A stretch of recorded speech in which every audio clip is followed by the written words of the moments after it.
у приятеля, у товарища своего. Что-то там они ковырялись с этими мопедами.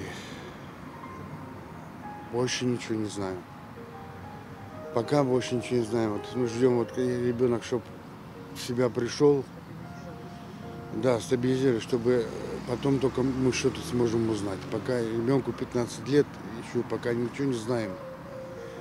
Пока самое главное, нужно помочь спасти ребенка. Все.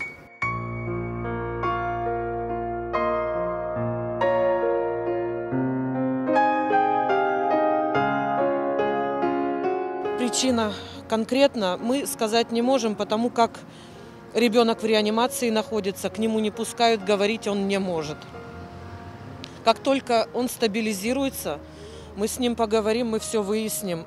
Но мы в неведении пока, в данный момент. Ребенок в состоянии стабильно тяжелом, но он в сознании.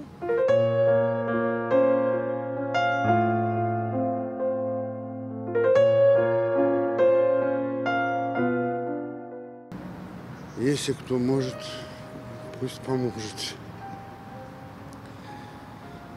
Многодетная семья, немножко нам тяжело.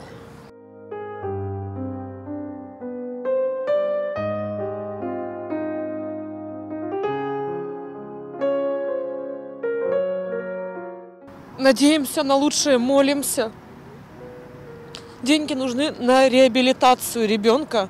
Нашли врача, который будет делать так, чтобы у него не осталось шрамов на теле. Он очень из-за этого переживает сильно. Он сквозь боль, пока мы ехали в скорой, говорил, чтобы шрамов не осталось, сделайте, пожалуйста.